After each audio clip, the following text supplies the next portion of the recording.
अबलीस ने अल्लाह के सजदे का इनकार नहीं किया था। अबलीस कल भी या अल्लाह मदद का कायल था, अबलीस आज भी या अल्लाह मदद का कायल है।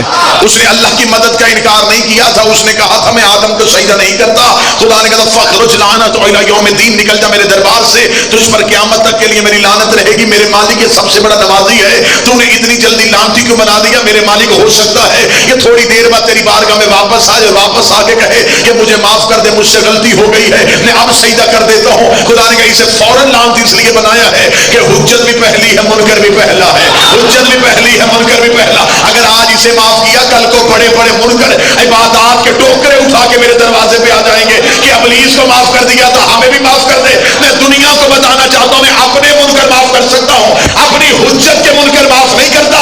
जब अल्लाह आदम सफीउल्लाह का मुनकर बर्दाश्त नहीं करता तो अली